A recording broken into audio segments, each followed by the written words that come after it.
Hi, I'm Saren. And I'm Ray.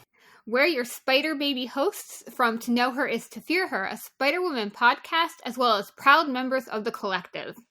You're listening to Capes and Lunatics. Gimme, gimme. Hi, this is Phil, and I'm here to make sure you know all about the Capes and Lunatics Patreon. Don't miss out on all new episodes of Wade's World, Boob Windows and Long Boxes, our Hard R movie reviews, and so much more, all completely uncensored. Access starts for as little as $1 a month, full videos when you pledge $3 a month. Check us out at the link in all of our show notes, or just go straight to patreon.com/capesandlunatics. Hope to see you there. This is Luca Perich, and you're listening to the Capes and Lunatics Podcast. Hi, this is Mark Wade, and you're listening to the Capes and Lunatics Podcast.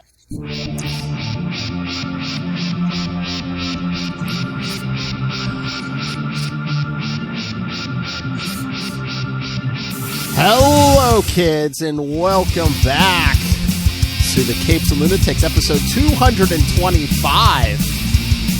The Shang-Chi movie review, a big announcement, and so much more. I am Phil, and joining me, as always, coming to you somewhere on the road, it is... From Mystic, Connecticut, on Greensmanville Lane, it is I, Charlie, the Professor Essa. And coming to you live from the dollhouse in Florida, and that sounded really weird, it is... Hey y'all, it's Will Telephone. Yes, no, she actually has dollies behind her kids now. She has lots of Well, you gotta dolls. watch the YouTube. Yes, exactly. And the dolls are happy to be there. Or is it a strip club? Watch, subscribe to the YouTube, find out. Again, I tell you, Phil, you keep on bearing the lead about the topless movie reviews. Oh yeah, someone's topless on the movie reviews, so yes, you should subscribe to the Patreon. Every episode. Oh hi, Look it! It's an Alaskan housewife. oh hi, Diane. A wild Alaskan housewife appears. She probably wants to see our announcement. Should we do the announcement? See, now that's false advertising at that point. Should we do it first? Should we do the announcement first or at the end, Love Hellfire? Yeah, definitely. We should just get the business out of the way so Okay. we can talk our movie. All right. So, yes, big things coming for the Capes and Lunatics and Capes and Lunatics sidekicks. How do I put this? Well, Rob Southgate has dismantled the Southgate Media Group. So starting in October, we'll be our own free agents. So you should, if you're a listener, you should see no difference at all in except maybe a naughty word or two sprinkled in. But the big difference you should see is we're going to switch one or two shows around. So right here on the Capes and Lunatics podcast, you're going to probably get most of your Marvel stuff. So yeah, Ultimate Spider-Cast is going to be here. The Devil You Know will be here. So yes, we figured, hey, this is the home of Charlie Esser. This feed should be all Marvel. And then over on the Capes and Lunatics sidekicks, you'll get all your DC stuff. You know, your We Are the Knights, Nightwing News, Sector 2814, the Green Lantern We podcast. are the night what? The Batman podcast. Thank you. Put some respect on that. Okay, I was going to say, mate, you didn't think Ray heard that? Okay. But, Philip, where is our dedicated Archie podcast? Oh! Hey, Lilith Hellfire Do is we free not to... have one yet? Lilith Hellfire is free to do that on Patreon. If somebody wants to start an Archie, I am more than happy to be there too. But until then, I don't want to just be me gushing about how great Archie is. So, as I said, get a co-host. But yes, and going forward, all of our interviews will probably be on the Patreon. We might give you a Phil quick... takes up all my time. You guys know that. That's right. He's a very demanding podcast producer. I wouldn't have it any other way. So says Philip Doom. Apprentice Doom. Blue Collar Doom. So, yeah. Like Chief Doom. Because you worked your way up from the enlisted ranks. Oh, okay. Yes. Master Chief Doom. I understood that reference. It's a Star Trek reference. Well, my O'Brien. Okay. But yeah, so... Yeah, again, going forward, starting in October, all the Marvel stuff will be here. All the DC stuff will be on Capes and Lunatics sidekicks. You should see no difference in quality or, getting the shows out. It'll just, everything is just going to be in our hands, basically, so. And again, most of, like, our interviews are going to be on Patreon. We might give you a taste of the first few minutes here, but please subscribe. So please subscribe to the Patreon, kids, because yes. We'll also have other ways where you can support us, whether it's through merch, Cash App, Subscribe Star, buy us a cup of coffee, things like that. So it'll be definitely a diverse way to support us if you're in the generous mood. Yes, but before Robert Southgate was footing the bills, now it is us. So yes, the Patreon becomes so much more important, kids. So yes, if you have anything, please help support this show. Well, the Capes and Lunatics sidekicks.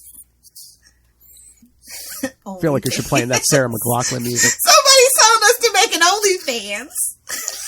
You know what? I'll I'm leave there that for to the it. housewives. Oh, I was going to say. Hello, OnlyFans. Would you like to see some mustache action? Oh, Some mustache grease. I was going to say the shirt comes off. What about the pants?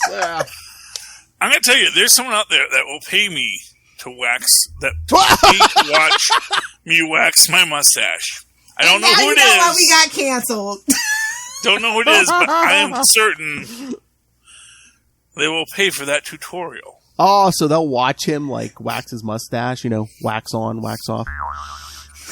Well, the trick with mustache wax, and you can't just use a standard, like, pomade.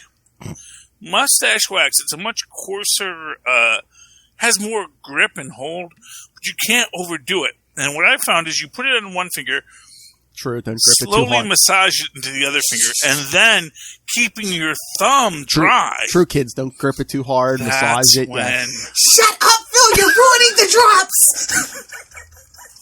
you have to understand, it is all about balance.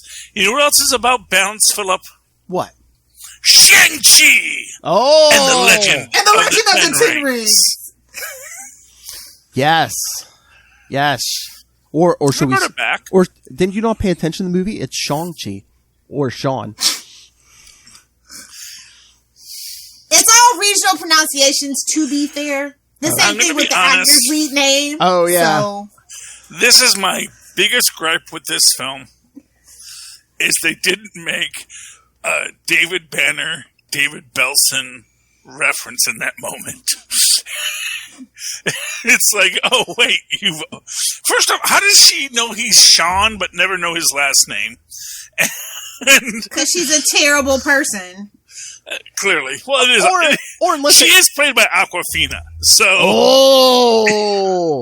if you are a fan of I wasn't going to be the one to say it, but thank you, Charlie. Listen to me. I love Nora from Queens as much as I love any television program. And, she's kind of worst nice part of Crazy Rich Asians. There, I said it. I haven't seen Crazy Rich Asians. and did I see something about cultural? No one had a cape in that. How am I going to watch that show? I'm going to watch it if you don't wear a cape. Did I see something about Aquafina and cultural appropriation? What? Well, yeah, it's neither here nor there. I mean, she's not really that big of an impact on the movie. Honestly, I'm going to tell you whose movie it really was. It was Tony Leung, because I'm a 90s, Chinese cinema, person. And, honestly, I would have preferred the movie just be him and his origin story. There, I said it. He stole the show every single scene he was in. That's the guy I was rooting for. Hashtag Well, don't I judge will me. tell you this much. One thing you know about Simu, I hope I pronounced that correctly, is he is more than happy to be the Jethro Bodine. He is more than happy to be big and handsome and cool. Chris Hemsworth, watch your back! Oh, Chris, here's what I'm going to say. Chris has this money. He's a very zen guy. He's the most successful of the Hemsworths, and he is more than happy to just let the next generation come. He's like, I have been rewarded. He is like Odin in repose. He is okay. But yes, Simu Liu, he is ready to come in. He's ready to be Disney's next great Avenger. And, hopefully, expand the market, because that is what the next goal is expand the market. That was the whole point of this movie, yes, was to expand the market. Although, the Asian market that they were catering to didn't like it, but everybody else did, so that's good to know. Hey, well, you know. Hey, Disney knows what they're doing. Hey, I have an 8-year-old who's in there. Same thing with Mulan. Yeah. The Hey, Western market actually cared for it more than the Asian market that they were directed at did. So. hey, I have an 8-year-old who's in there trying to mimic all the kung fu moves last night, and guess what he wants to be for? Phil used to do judo, so he's like, "Come on, kid, we're signing you up." Taekwondo, but thanks for playing. Taekwondo, same Yeah. difference. How dare you? No, not at all. No. Not at all. I know, not at all. I know. I just give Phil go. Taekwondo, the art of the hand and the fist. But no, and then guess what Halloween costume he wants now. So I mean, Disney, they know their business. Yeah. You know, get the Right real on dragon time for scales. Halloween. Mm-hmm. Well, my son bought a Army surplus gas mask for his Halloween costume. So, you know. But Buy yeah, a gas mask? Because, he's back just ready. when I was like a teenager, we used gas masks for something totally different. well, yeah, but no, this is purely No, it's Charlie Esser. costume. It's Charlie. Purely cosplay aesthetic. It's Charlie Esser's son. He's just plotting world domination, Lil. Nothing, nothing. Well, bad. that too, you know. Well, you have to be prepared for whatever, you know. You have to be ready for the scars that you get. You want to know how I got these scars? Mustard gas. That's all I have to say. But, man, I really love this film Oh yeah. on so many levels. I mean, just from the opening narrative and just, honestly, just every level of it, it is just such a beautiful interweaving of story. And, you know, I am going to say this. I do think Awkwafina is central to this story. Because although, granted, she is kind of, basically Awkwafina is the Lewis. What Lewis is to the Ant-Man franchise, That's what I was thinking. Awkwafina Yeah. is to the Shang-Chi franchise. In the sense that she gives this special grounding to it, gives this perspective of, look, you're a superhero, great, but the world continues. And this, I think, is the central theme of this entire episode, of this entire movie, is this is a world that just went through a blip. There are no superhero deniers. There are no superhuman deniers in the current MCU. Like, maybe people with, severe PTSD from the blip maybe says, no, that's just what the media tells you. Half the world didn't blip away. What are they talking about? But really? Most people know this. Most people accept this. And I think that a lot of what we get in that end credit scene is specifically about this change in the world. I know. I mean, that last scene, I thought that was funny. I'm like, people shouldn't be so shocked after the blip. Oh yeah, there's a portal open in the middle of the restaurant. Okay, they should have been like, oh okay. It's Tuesday. In your restaurant in San Francisco, maybe. Yeah. You know. I mean, they had Ant-Man running around for Yeah, but that's not for nothing. Not for nothing, Phil. He was a white guy, so there's a cultural difference that.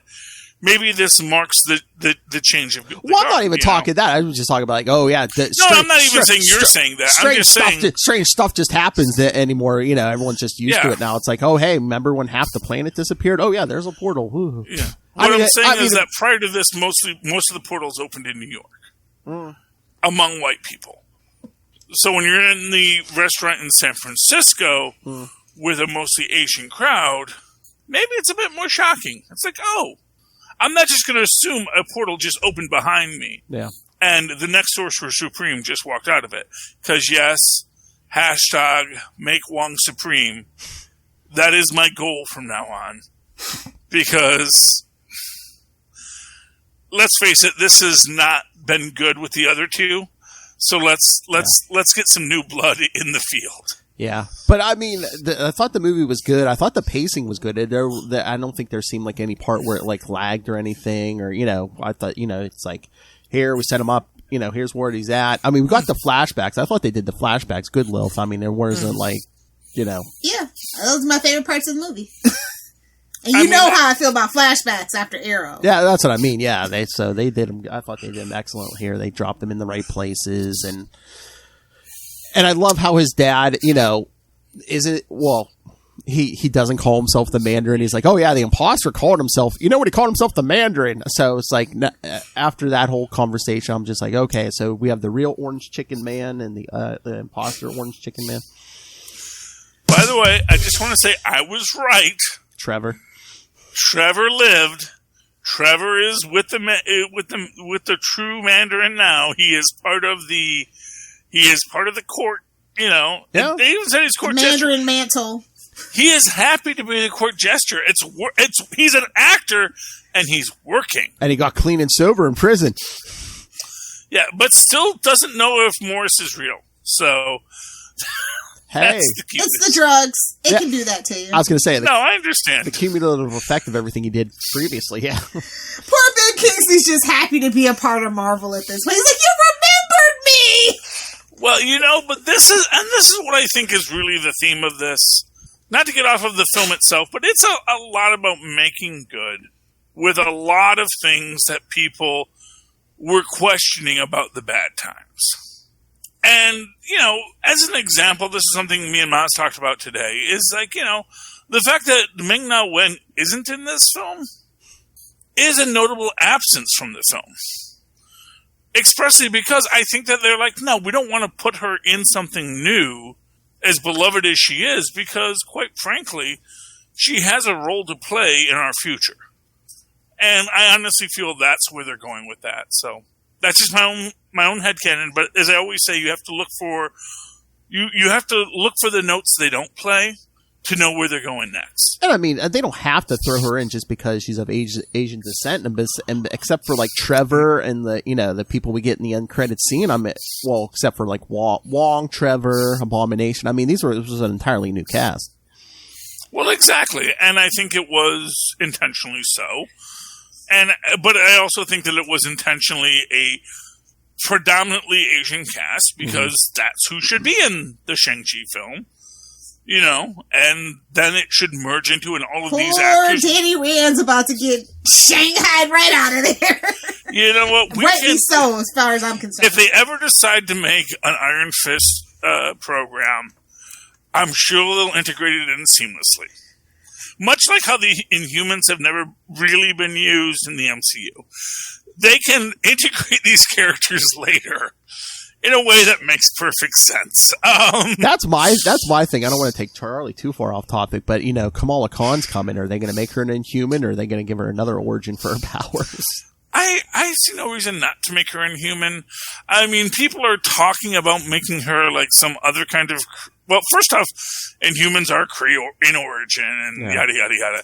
But someone was saying they're going to give her energy powers. And look, they can give her energy powers if they want. I need some embiggening and some smallification and some big hands.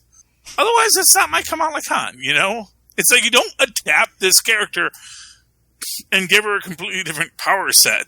It's like, no, you want to adapt her, You had veto power at origin. You did not have to wait and oh no. Now that she's a hit, we're just going to say she doesn't have super stretchy powers because they're hard to animate. We're going to say she has weird CG powers that are also not very easy to animate, but maybe slightly easier than a big old hand. But back to the movie. I mean, she's always wonderful, but I thought Michelle Yeoh was just great in this as the aunt. Mm-hmm. Yeah. Yeah. Well, I mean, the whole cast is great. Mm-hmm. Who didn't get enough play, I think, is Shang-Chi's sister's pink-haired assistant, who really he's in it throughout. And kind of struck me as the kind of guy that you want to have a better story for. Well, as we saw at the end, he's still around, so I mean, they can always... Exactly, that's my point. He's not going anywhere. That is a trusted advisor. That is a Wesley. Oh yeah. And that's the thing. I mean, really. That's what Lilith Hellfire looks for, an assistant who will give you the finger as they're slamming the door in your face. But he is, he was a guy that really did what he had to do. Mm-hmm. And, served his supervisor very well.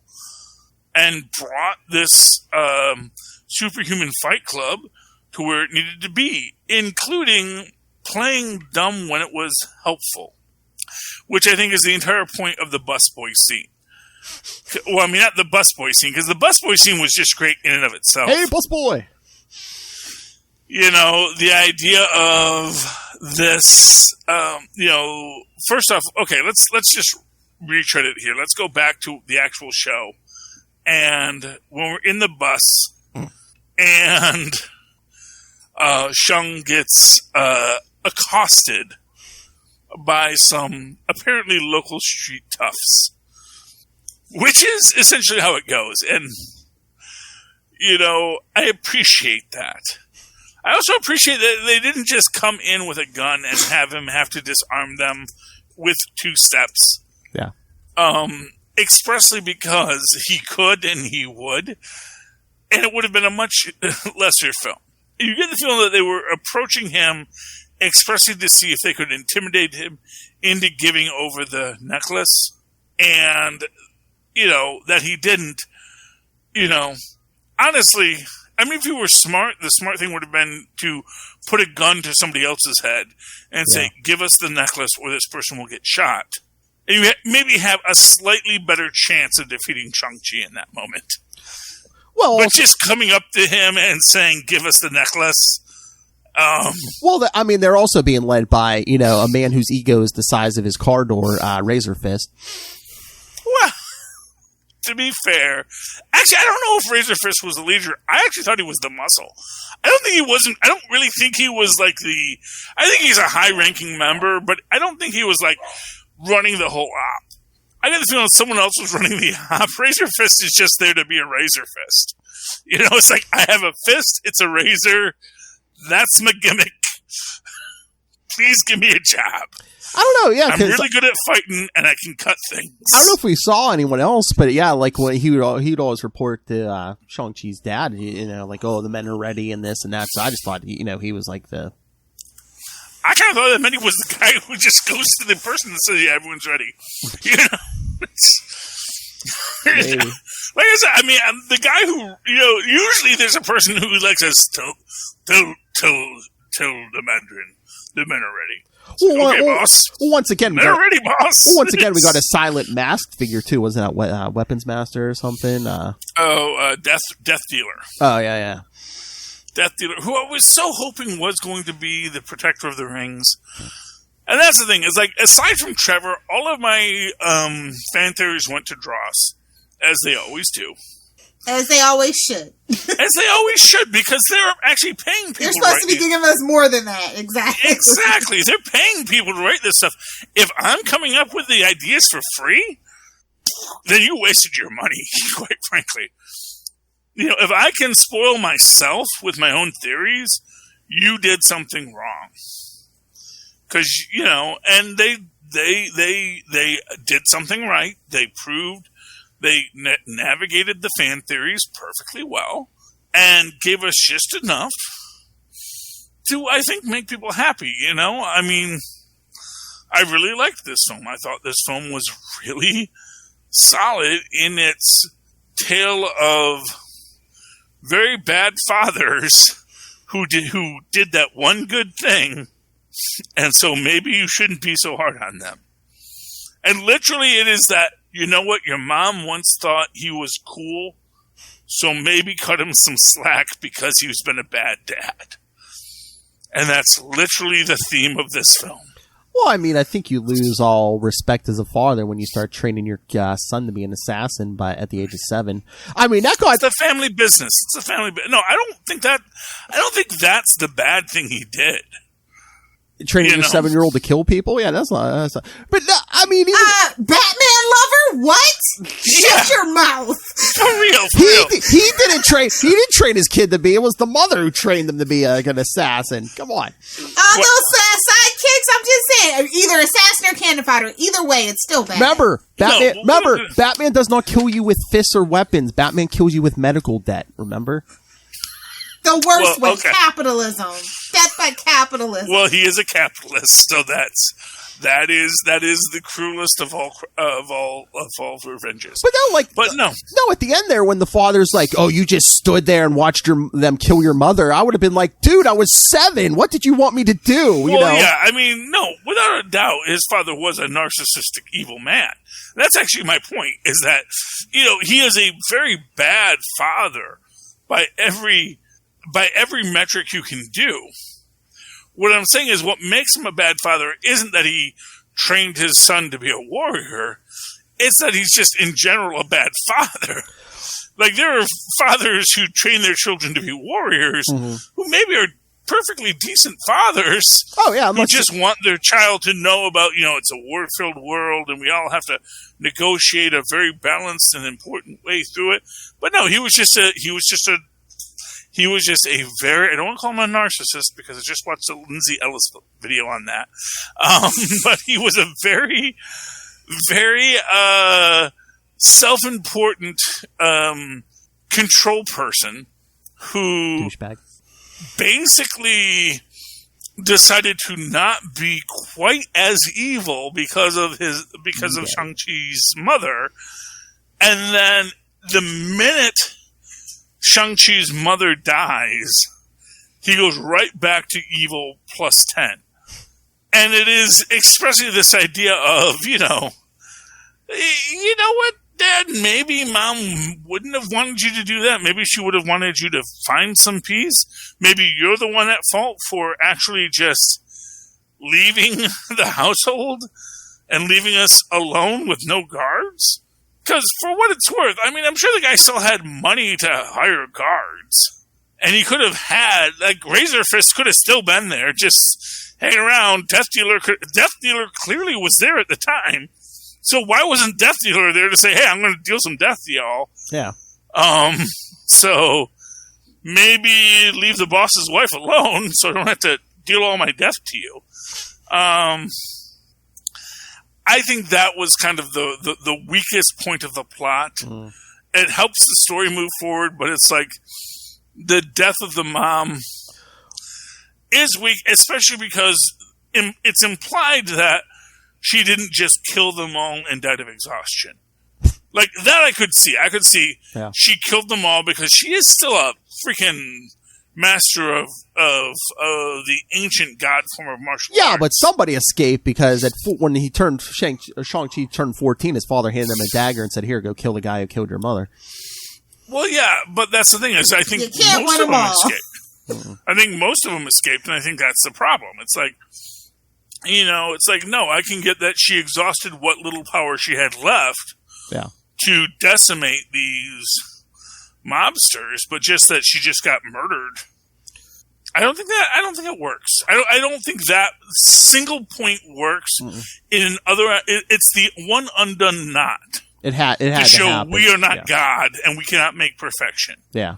In the larger tapestry of this film. I mean, because aside from that, it's pretty awesome. I mean, I was with the dad when he went and started killing the people who killed his wife. I mean, he could have just killed them all and been like, let this be a warning to you. You come near my children again, and I will kill whoever comes near him. But no, he started training Shang, and then he's a sexist too because he just tells the daughter, oh yeah, just stay out of the way, and which gets to our end credit scene. Fun item in this. In the Fight Club, we do see one of the widows from Black Widow as one of the fighters, and I believe she's in the training group of female fighters at the end. So I certainly get the idea that basically... Oh, Helen? I forget which one it was, but it was...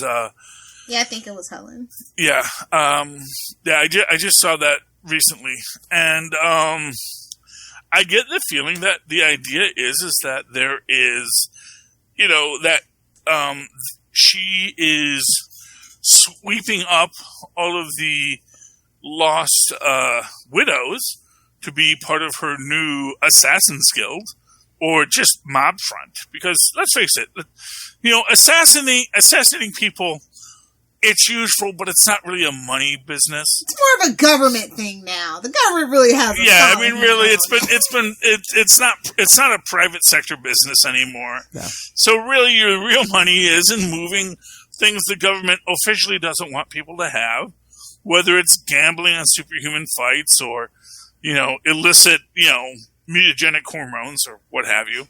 That's where the real money is. Because let's face it, after the blip, pretty much everybody is looking to get that upgrade. Yeah. So if you say, well, this will make you into the next Captain America, and he survived the blip, so this might help you too. So really, that's the market. And that's where capitalism is going to drive us in the future. Well, that was my whole thing. I was like, why is Wong fighting in this underground fight club? I'm like, because he had to get away from Steven. It was his vacation. He had to take his fight. You can't just punch him in the face. He's taking out his frustrations in the ring, okay? Well, I'll give you, Screen Crush did a great analysis of this where he basically says, look, the man likes his tuna melts. Tuna melts, cost money. And the fact of the matter is that if he can work with the powers that be to break out Emil for a weekend, give Emil a weekend pass, and punch him in the face and teach Emil how to fight like a proper trained martial artist, it behooves everyone for him to do that, and he gets a little scratch on the side as he fights Emil in the ring and does the whole why you're hitting yourself routine, which, by the way, I wish they'd done that like more than once just so we could have said, why are you hitting yourself, Emil? Why are you hitting yourself? But, we don't get that enough. And I think that's the point, because I do think that we are going to get this idea of Emil being a independent contractor after the re-blippening, and that there is going to be this, because again, another brilliant idea that was put out there was that when Emil shows up in She-Hulk, it's probably her handling his appeal. Oh, maybe. And it's like, you know what? This Show man her being a BAMF lawyer. Yes. No, that's the thing. They all respect to the woman they cast. She is a tiny woman. But, you can be very intimidating as a tiny woman. Especially if you're a lawyer. If you've got your degree and you can't be convicted because you've earned your degree, as Billy Joel taught us. She will be a very scary person who has been probably litigating the entire Harlem destruction since the start. And she's going to be there saying, this is Emil Blonsky. This is a man who was following orders. This was the man under the guidance of General Thaddeus Thunderbolt Ross. Are you effectively saying he disobeyed, that he followed an unjust order by the Secretary of State? It was the Is that the argument you want to make, Supreme Court? It was the Gamma. That the Secretary of State The Gamma gave made him an illegal illegal order to attack the Hulk?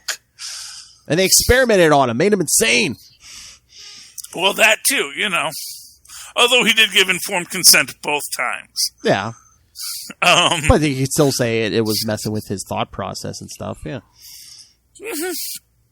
It's entirely possible, but I don't think She-Hulk's going to take the mental health defense. I think she's going to look at the criteria of the situation in which she entered into it. So that's my take. That's just my opinion. So yeah, I mean, and I guess this is set after Endgame and everything because, I mean, spoilers, that end credit scene, Banner's arms, Banner, not the Hulk's arm is in a sling. Oh yeah, do we want to go all the way to that? Because, I thought we were just jumping around. Well, that essentially establishes the Illuminati, you realize. No, for real. That is, the superheroes have now cut out the middleman and are running the show, which defines so much of what Phase 5 is going to be, which is the idea that, the superheroes, Wong, basically, the responsible superheroes, Wong, Banner, Captain and Marvel. Captain Marvel as the wild card, are the new MCU Illuminati. These are the three people who are sort of being seen as, these are the people in charge of the superhuman community. They're the And, ones that could really keep them in line when you think about it. well, really, they kind of are. I mean, Yeah. Steve's gone. It seems random, but when you think about it, you're like, well, Hulk, he'll smash you. Captain Marvel will just set you on fire and fling you into the sun. So, and Wong's kind of the negotiator. He's there for your benefit. Really interesting. Although it has been pointed out that, Banner's got his arm in the sling. And, that he that damage ain't going away until he goes Grey Hulk. And realizes, Los Angeles, here we come. yeah, man, I cannot wait. I cannot wait for my Joe Fix-It. They just paint Ruffalo's Ruffalo Joe gray. I mean, I just figured he'd change himself back because I'm sure it's easier to do like surgeries on him as Banner than as the Hulk. So, Does the Hulk even that's a need possibility. surgery though? I mean, he almost burned his freaking arm off with the gauntlet. I've probably taken more Yeah, than one but surgery. if it wasn't going to heal as the Hulk, I don't know if it's going to heal when he's Banner. That's the thing. But I'm saying if they got to cut into it and stuff, it's going to be easier to do as Banner. To paraphrase a Spider-Man issue, it's psychosomatic. Well, I mean, to a grand He extent. might need a blood transfusion from his cousin. I don't know. Word on the street. Well, how that whole plays out, that's going to be an interesting story to be certain. But no, I mean, if they're the Illuminati, I mean, it kind of makes sense because it's like, oh, hey, look, we weren't paying attention to those Infinity Stones, and look what happened to the universe. So it's like, yeah, and like something blips on our radar now, like those rings. It's like, yeah, we better investigate them because who knows what's going to happen. But, and again, this is all the adults in the room. Because, and for what it's worth, And Banner. Hank Pym is not an adult in the room. Hello. For anyone, yeah. For whoever saw What If number 4, them eyebrows do not say adult. We're all about Pym slander here, sir. We are. Yes. So it's like, Banner and Wong. First off, Wong has always been the adult in the room. And whoever saw episode 4 knows that apparently all Sorcerer Supremes are bad at their job. That nobody good becomes Sorcerer Supreme because nobody who is really deserving of being Sorcerer Supreme would seek the job. All Stephen Stranges, at least, are bad at their job. Well, I mean, the Ancient One freaking broke the time stream so that you could figure it out, man. If you make the right choice. Again, was that the only way to do it, though? I mean, maybe there was no, other way. it wasn't. It was a very dumb way to do it. It was essentially because eventually he would have come to the same realization that, this is a dumb idea. Yeah, but I mean, isn't that the whole premise of What If, even in the comics and in this series? It's like, here's what happens if someone was really dumb? Yeah, here's what happens when they make the stupid decision. Yeah. Yeah, I mean, And that's why number 1 is actually my favorite, because Bucky gets saved. Just saying. Just saying. yeah, well, yeah, and that's the one where I hope Pym doesn't die. That whole universe takes a whole different thing. In fact, Peggy is competent, and she had more military. But wait, I was going to say, wait a minute, Bucky, Lilith, are you a Sebastian stan? I'm just saying, like, the whole thing, although I know in Cap's thing, he's actually inside the train or not on top of the train where he should have actually been. I'm just saying, Peggy is more tactically minded. I'm just going to say it. well, yeah, I mean, look. I love number 2. I mean, no, number 2 was good too, but then that universe gets eaten by ego, so. Speaking of narcissism. Exactly. Speaking of Lindsay Ellis's great analysis of narcissism this week. The idea of, I mean, that's the thing, and that is the thing of what we're watching here, is this is about a narcissistic parent who has pushed his children, who has kept his children in a mountain retreat, literally, away from the world, and they've had to sort of deal with what they had to do, to the point that his daughter, who he literally ignored, who was more than happy to be the appeaser child, eventually had to go off and just said, well, I'll just make my own criminal empire. Thanks, Dad. Just because he was that misogynistic. Well, to be fair in that culture, to be fair. Well, I don't know any... Well, first off, a lot of cultures are misogynistic. No individual needs to be misogynistic because of their culture. Well, again, and remember, too, I mean, those rings were keeping him alive, right? Because he was like 1,000 years old. So, I mean, he was very old school also. You know, but that's the thing. Is like, I would think that would actually be less... I would think it would be less misogynistic if you were from a time before a lot of codified social norms. But maybe that's just me. Maybe there's just a lot of misogyny intrinsic in the human race. It is. Yeah. It's just humans. It's just a thing. Unfortunately. Mammals and their dang mammalianness. No, humans and their damn humanness. Yeah, well, you know. And so I'm not giving lions a pass on this, man. Lions, I think, quite frankly, it's like you're gonna make the females hunt, and you're gonna be the king of the pride. I don't know, dude. I think you're kind of being a lazy. To the lioness's point, though, it's better to just have to deal with one male being incompetent than a bunch of other ones, and he keeps the other ones away, so they're more than happy. They spend their day hunting, throw him his meat, and they don't bother. You know what I mean? So it's the basic bull moose theory. It's like, it's better to deal with one bullwinkle than 10 bullwinkles. I get it. Exactly. I appreciated the Marvel take on Asian cinema stylistically. I think that was the most interesting thing in the movie for me. It's like, how is Marvel going to make this style their own?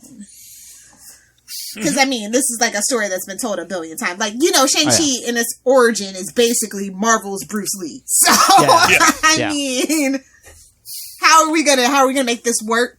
Not only in the MCU, but in a 2021 world where, you know, all eyes are on you, buddy. So is this better than the original comic version then? It's like, you know, rather than just be like for me it is. I was a little iffy about adding the Legends of the Ten Rings. Yeah, and I was rings. like, oh, another MacGuffin. I get it, but I think they worked it in pretty well. Hey. I mean, okay, can I really, just to talk about the real end credit scene here?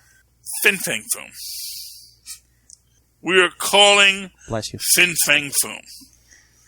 Because that is one of the powers of the Ten Rings, is you can call Fin Fang Foom. That's what I was going to say. 3 times. What's that? What are those rings signaling?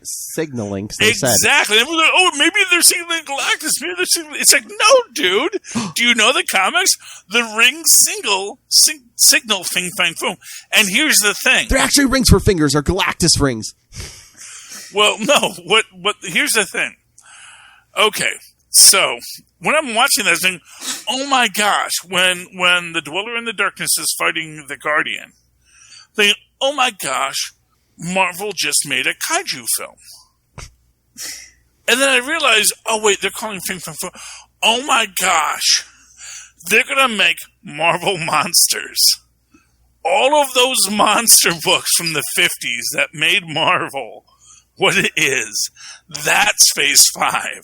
Not the, oh, here's Galactus. Oh, here's something you can reason with. It's like, no, here's Fin Fang Foom and all of that entire race of dragons and monsters from beyond the stars coming to Earth. You might be onto something, because doesn't technically Warner Brothers own like King Kong and Godzilla and all that stuff technically? So they would probably want to compete on that level in some way. You might be onto something. Yeah, I will not be surprised if at the end of Phase 5 you see Fin Fang Foom coming in and just like, I have been summoned. What are you mammals doing with our sacred rings? Those are the spirits of our warriors. I will destroy you all. Because that's all of the 10 rings have, the spirits of the 10 greatest dragon warriors of history. And if you don't do it in a Shang-Chi sequel, you know where he could pop out of. You know where a portal could be. Monster Island. Well, of course, I mean, we'll get... That's a little too obvious, though, don't you think? Honestly, I would love to get my Mole Man. I would love to get my Fantastic Four. I will accept... Here's what I'll say. I will accept a Fantastic Four that is... Wow, we're just brand new to the Marvel Universe. What? Golly gee, there was an Iron Man at one point? But we're the Fantastic Four. And then they're like, we know that Doom. He doesn't belong here. Yeah. I mean, I would love it if it was just like, no, man, we've been fighting monsters for years, man. I don't know what you guys think you're doing, but there's a whole other negative zone that we've been fighting battles with for like the last 40 years. So, cool beans, man. Here's Frank. He's like the most powerful mutant ever. Oh, by the way, mutants exist. They've been kind of hiding because they're really worried about how you guys are going to react to them. Goodness knows you guys freaked out about a Spider-Man of all things. Franklin Richards is such a BA. I'm just saying. Where were we, guys? The actual film. Let's talk about the box office. I was a little worried because Friday it was only at it only made like 30 million. It's kind of creeping. Yeah. It's at like 70. Well, I was at like 71.4, and they're expecting like at least 85 by the end of the Labor Day weekend. I mean, so that's the record right there, just edging out Black Widow. Pandemic, not counting the Disney Plus money and pandemic numbers, and it's like a new character to a lot of people. That's not bad, and it's the Labor Day box office record of all time. Mm-hmm. So I mean, I think they're gonna make it. I mean, I know it doesn't count the box office, but I spent an extra $40 on popcorn for the 3 kids, or for the 2 kids I brought with me. Well, so, that's good for the movie theater. Well, you got to, as we all know, concessions. So I mean, that's the real of it. Is that if I go to the movie theater, I gotta buy that stuff because that's what they're there for. That goes straight to them and helps those poor ticket takers actually, pay for their gig. So, like I was saying, I told Lilith, I saw a link, was it yesterday or the day before? They were saying, they said Disney has like 2 or 3 weeks to decide what they're going to do with Eternals, whether they go just theatrical. I think this is a good sign that we're getting Eternals. Yeah, well, I mean, we're going to get it, but they're like, is it going to be just theatrical, like Shang-Chi? I mean, without delay. Or we're going to do the Black Widow model. So, I mean, if Shang-Chi does good numbers, are we going to go just theatrical again, or? I mean, I'm cool with that. I really enjoyed going to the theater for this. Yeah. I would love to do it when it wasn't on a Labor Day weekend when I'm like traveling with everyone and I could just go see it like 2 or 3 times, I mean, the only downside, like worldwide, is like places like Australia are locked down. Well, China doesn't even have a date for that to be premiered yet. Oh wow, that's just them being petty though. But it has nothing to do with. The but like in Australia and stuff, petty. like they haven't seen Shang-Chi because none of their theaters are open. So if they don't do the Disney But Plus, I think they might be able to work out a deal where they can put that on Disney Plus in other markets, like for Star. I guess Star is their market, right? Everywhere but in America. To be fair, that's the joy of, VPNs, worldwide distribution thing. Because you have not when it comes to Disney sometimes, to be fair. Well, I mean, sure, if I wanted to do the whole thing and Disney doesn't have a backdoor secret way to thwart you, which I don't doubt they do, I'm more than willing to bet that, you could distribute it via on-demand in, Australia and let it be just the theaters for us in the U.S. because God knows we here in the U.S. just feel we're immortal and who needs masks or vaccines anyway? Hell, I'm pretty sure there's so much soap on the shelf nobody's washing their hands again either. But I live in Florida, so your mileage may vary. Do you want the socialists to win, Lilith? Oh my. Anyway, but no, I mean, I really came to tears at many times in this film. Oh. This is a beautifully made film that really hits your hearts.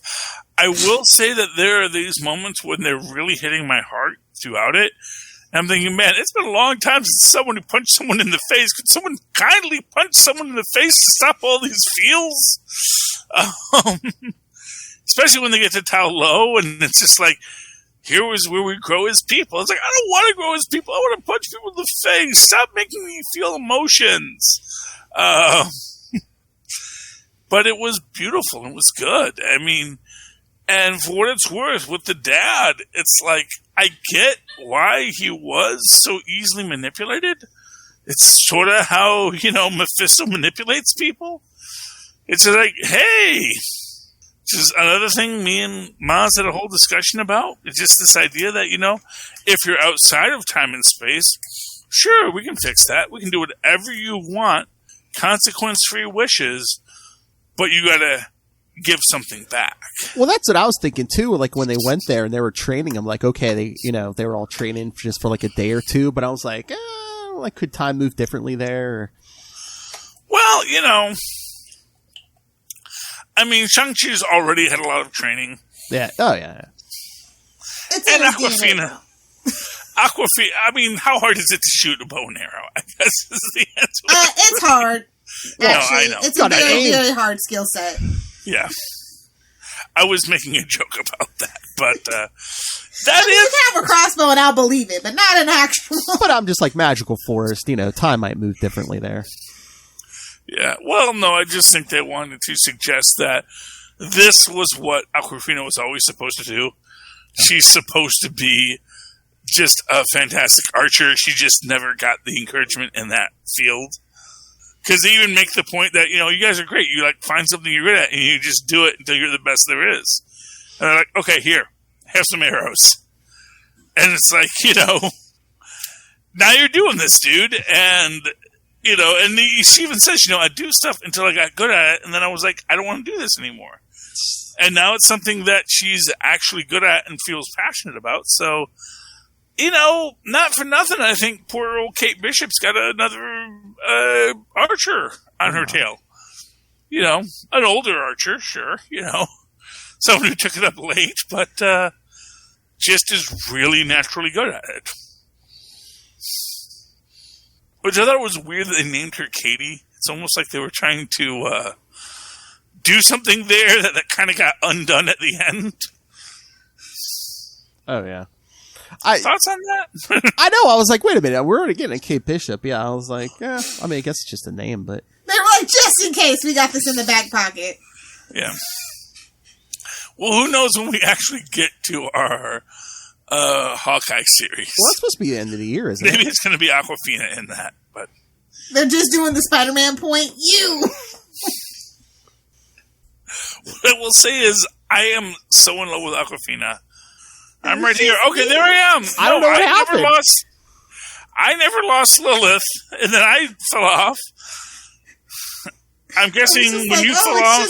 Well, I had to go to the bathroom. I mean, you don't buy... You pushed the wrong button, Philip. You pushed the button to go to the bathroom. Myself off. No, I took myself off. I don't know what happened. I swear, when I got up to leave, I saw you and Lilith on the screen. So. You're running the meeting, Phil. When you leave, the meeting ends. Nuh-uh. I could just take myself out of the stream. No, you just push mute. You just put mute and stop camera. Okay. Yeah. Just you stop camera, mute, and go pee. All right. Phil, some of us hold it, okay? That's what I'm going to tell you right now. I couldn't. Yeah, quit drinking all that raspberry iced tea. Green tea, shut up. Anyway, so where were we? I don't even remember. Katie. Were we talking about Katie. dads? Katie, yeah. Katie, yeah. So, I mean, I totally think that there was like this thought, like, oh, well, no, because that's the thing. It's like, I think that on one level, first off, I love Awkwafina as an actress for this role. I've not seen her do something, I kind of think of her as like a John Wayne type of actress, where she's really good at playing herself and could probably do every emotion as herself very believably. But if you want her to be anyone other than Awkwafina, I don't think you're going to get it. And that's very different than like certain other actors who have a type like, say, Clint Eastwood. Well, yeah, all his movies post him becoming a director are basically just Gran Torino retreads. Well, but that was a good film. Or even, dare I say, $1 Million Baby retreads, honestly. I mean, well, to be fair, it's part of the problem that he got there when he was basically already an old man. So all of his films are old man films, And, nothing to say bad about, I mean, we all loved Old Man Logan. So it's like, being an old man isn't in and of itself a problem. It's just a realization. But Why did your eye think drift that, over to my box? I think that, there's a quality to certain actors. And actually, I think, Robert De Niro is very much similar, where he's largely the same character, largely the same actor, but can be different characters. Whereas a guy like John Wayne can do the full range of emotion, but you can never separate him from being John Wayne. The John Wayne-ness of John Wayne is the character, even though he can do much more in that character than most people give him credit for. I think, for better or worse, I think Awkwafina finds herself in that same place, where you're never going to see her playing, the Southern Belle Philly-dee kind of character, just because that's just not something that you could buy her in as a character, and, to give you an example, I think Brenda Song can very much be a Southern Belle Philly-dee kind of character and sell it in a way that Awkwafina could not. So before you think I'm saying like it's something cultural, I'm saying actually no. I just think that there's certain qualities. Wendy Wu for the win. If you know, 90s kids. Yeah, well, I mean, that's the thing is there's a lot of actors and actresses who can do different characters. And then there are other actors who can do just as much emoting, but they don't do characters. Character acting it's a very separate field. It's why Edward Norton... Steve Buscemi. Yeah, and it's why Edward Norton can be Bruce Banner and a dozen other characters, whereas I don't think that, as good of an actor as he is, I don't think, who's the guy who's currently the Hulk? Ruffalo. I don't think Ruffalo can do as many different characters as Ed Norton can, but that doesn't mean he's in any way a lesser actor. He's just always Ruffalo as that character, as if Ruffalo had been born in that place and been in that place and did that thing. He doesn't put on all the character traits that differentiate. It's a very complex thing. You'd have to be a real, actor to know, but it's a lot of inside baseball about acting and the different ways you can be a really great actor and just have one character, but also be a lot of different roles. That said, Ben Kingsley can do it all. And he can be the porter. And the porter is the best character in Macbeth. Knock, knock, is it death? Is that going to be our new Stan Lee? Is he going to have cameos all over the place now? I mean, you can hope so, but I actually think they left him in Tai Lau. Him and Morris are just happy. And it's like, I don't think the people of Tai Lau are going to be upset. I don't think we need a new Stan Lee. It's just a thing. You gotta let it go at that point. You know what? Here's the thing. The only person that could be the next Stan Lee is Jack Kirby. And he's not available. And, yeah. That's what I mean. And to be fair, even though I think Ditko is still alive, he's not having nothing to do with that.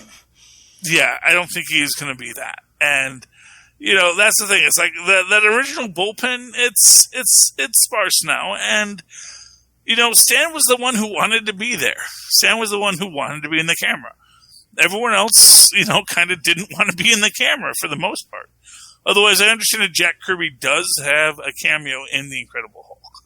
So, uncredited at a dinner scene, so. He probably only did it because Stan Lee had a cameo in something, so. Well, actually, Stan Lee's only cameo was in Trial of the Incredible Hulk, so maybe Stan Lee started doing cameos because someone gave Jack Kirby a cameo. I don't know, but it is what it is. All right. So any other thoughts on this, or should we wrap this up and grade it? Yeah, I think we can wrap it up and grade it. Yeah, I mean, I'll wrap it up. I feel bad that I feel like we talked about everything that this film is going to influence and less about the film because it's such a good film. That's kind of the point of this film, to be honest, though. It's like, oh, what are we going to do for Phase 4? Well, now you know. You don't have to worry about Phase 4. Phase 4 is going to be just fine. I think that's just the whole point. We're going to be fine. We're moving in a different direction. Yeah. We'll be fine. Because this is kind of like the new, the first movie of the new phase. Because I mean, you know, it's like standalone. Yeah. He wasn't an Avenger. He didn't have a cameo. This is just like brand new, out of nowhere. Get into it. But I'm just saying, like, Far From Home was so like an Endgame epilogue, and then Black Widow, of course, took place before. You know. Yeah. So this is a true first Phase 4 movie. Yeah. Yeah. I mean, this is. I'm looking forward to Eternals after this. But honestly, right now, Marvel's giving us so much content between the TV shows, What If. Well, yeah, I like how they laid that out, how it went Loki, What If, and then, we're going into, No Way Home, and this might tie into that part eventually, that whole thing. It's going to be great, and that's what it is. And I do think Shang-Chi is going to be really central to it all. I think... And Doctor Strange 2 is going to be very crowded, but I wonder if Shang-Chi is going to show up there, too. Wong, I would bet more. Oh, Wong, and definitely. Remember, that is still officially a Sony production. So Doctor it's like Strange? the worst aspects of Marshall. Doctor Strange? Oh, Doctor Strange. No, Doctor Strange, yeah. I'm sorry, I thought we were talking about No Way Home. No. Doctor Strange, yes. Shang-Chi will show up there. We might even get our first kaiju in that. I mean, we may get... Yeah, it is the multiverse of madness. We make an end credit scene of Fin Fang Foom. I was going to say, is that dragon wearing purple pants? Awaken. Honestly, I really want to see who they're going to get to play Fin Fang Foom, because that is going to be glorious. Who's going to do the voice? Yeah, it's got to be somebody great. Who's got a deep voice? Get David F. Walker on the phone. He has other things to worry about. I'm sure he does. I don't even know if he does voice acting. Bitter root. I was going to. Oh, there we go. I was going to say, get Molly Southgate on the phone. Oh, there you go. That's more like it. Molly Southgate. Hey, she's going to be around forever. I'm telling you now, Marvel, lock Molly Southgate in now before you regret it later. Nice mustache, Charlie. All right. I like my mustache. All right, so letter grades. Charlie Esser. A+. Ooh. Not even... yeah, there's Marvel fatigue. Yeah, there's this and that and the other. But no, it was... The parts that weren't nonstop action were still good. And they were telling a story. And this was a film about a story, about a family and bad parents that really damaged their children, but we had to sort of understand why they hurt their children. And I will not give any forgiveness to the Mandarin on this, because quite frankly, he was an awful dad on every level. Orange Chicken Man. He can say that, but they didn't pull that name out of the hat. I'm sorry. He's trying to distance himself from his own bad choices. Are we really going to go back to that name? Because, spoilers, he's dead, supposedly. Yeah, well, he's dead now, but we all know who he is. Yeah. That's the thing. It's like, oh, I didn't name myself the Mandarin, but probably he did. I don't think that either what's-his-name or Trevor pulled that name out of the hat. By the way, that's how sad you are, Eldritch Killian. People remember Trevor, not you. And no, I'm going to give this an A+. This was a great jump into Phase 5, whatever phase this is. I don't know what phase we're in, but this is clearly the next step of the Marvel Cinematic Universe. And I love it. I'm really here for more. Especially if Awkwafina's in it and Wong is in it. Because these people are, honestly, the best things in the Marvel Cinematic Universe right now. And Carol, I love you, but give somebody your number. Bruce should not have to be saying, I don't know her number.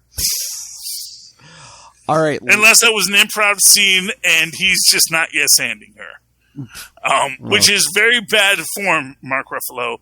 Edward Norton would never not yes-and. Well, yeah, he would. He's a lot of things that he won't do. If you know, you know. Yeah. Okay, You're going to leave Ruffalo alone. We're not here for Ruffalo slander. Okay, I don't know. I'm just saying, if that was an improv scene, then you have to yes-and. I mean, that's just... Or you have to say, I can get it, but, you know... You're not supposed to say no in improv. All right. That's the rule.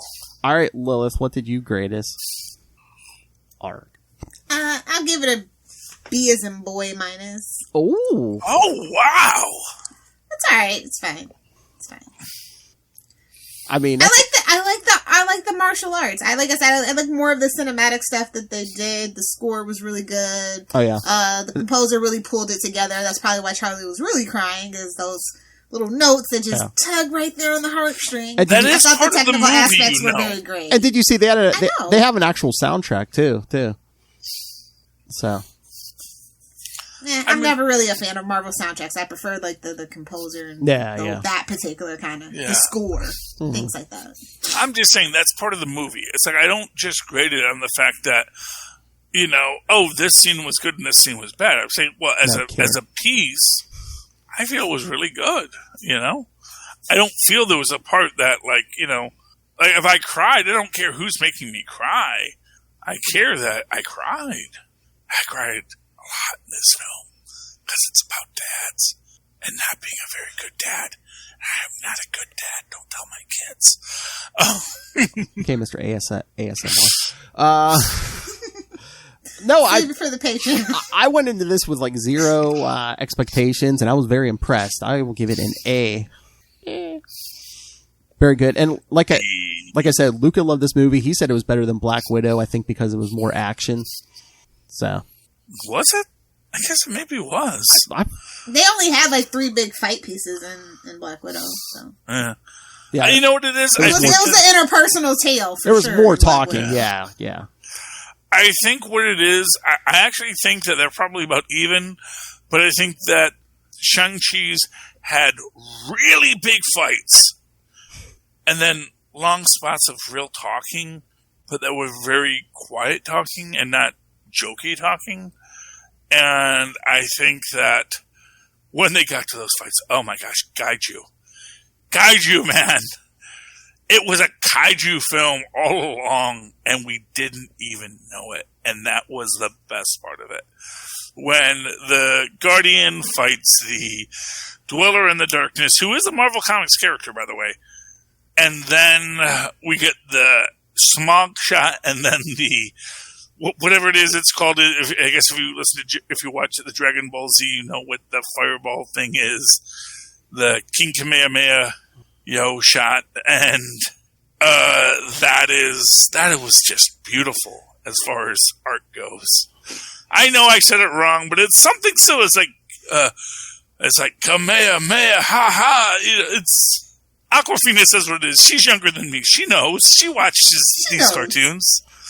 Lilith knows whatever the Kamehameha ha ha thing is. Which no, don't start that, Phil. But it's a Dragon Ball Z thing, and it works, and it's beautiful, and he does it, and it's... Honestly, you live for those moments in a film where someone says, oh, no, anger is rising. No, now, you thought I was just something else, but no, now I must release my full power. And now he has, and it is beautiful. And also it is beautiful expressly because his father could have used the power for good, but chose not to. And Shang-Chi is using the power for good. Shang-Chi kept the rings, did not give them to his sister, who he told to dismantle the organization, even though she's not going to be doing that. Thank you very much. And that is the beauty of it. It's like he is like, I'm going to hang on to these. Me and Wong are going to talk about them. And we're going to call it a day. His sister's going to do what his sister's going to do, but he knows this is power not for her. And that is both sexist and beautiful. All right, are we done? As much as we're going to do. All right. Just don't use that drop too much. I don't know what happened. All right, kids. So, yes, send your thoughts on Shang-Chi. Any questions on our big announcement. Again, probably back next week, normal episode, comics and everything. Email us your thoughts, capesandlunatics@gmail.com, and call the voicemail 614-382-2737. That's 614-38-CAPES. And remember, you can follow us on Facebook, Twitter, Instagram. Find links to all the various social medias for all the shows. You can find the links to our YouTube channel. Yes, Little Hellfire. Links to, so please subscribe to our YouTube channel. And of course, especially very important now, more than ever, please, find the link, subscribe to our Patreon or the link to the merch. Please go buy some merch. Links to all of it, all in one place. And as Little Hellfire was pointing out, yes, it'll be in the show notes on the YouTube video, the podcast. It'll always be in the show notes. Linktree, linktr.ee/Capes and Lunatics. So, yes, please go subscribe and Patreon, YouTube, all of it. All right, Little Hellfire, where can people talk to you about kaiju?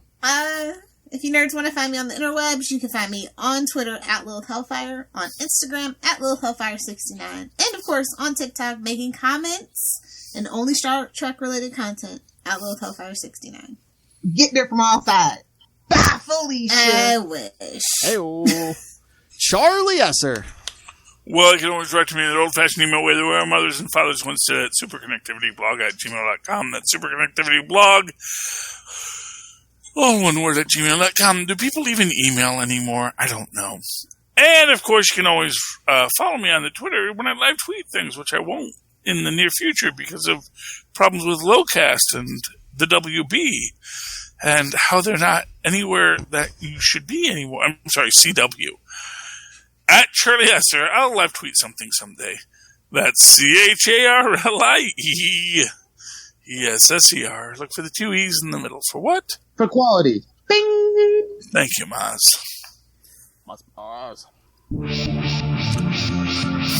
Thank you for joining us. And again, keep joining us. Please, any support you can throw our way would be much appreciated. To keep us going, because for another week we have been your Capes. Ampersand. Lunatics! Yay! Oh, well, we still have to tell Charlie Esser about the Halloween special. We're going to do our favorite Halloween-themed comics, Charlie Esser. We're going to dress up for the YouTube. Oh, God, dress up too? Just wear something on your face. I'm going to feel like full costume. Just put on a blue Oxford and you'll be sugar bear. It's fine. I'll find something to do. Style the mustache. I'll be the stranger. That's right. Turn of the century. Ring it in.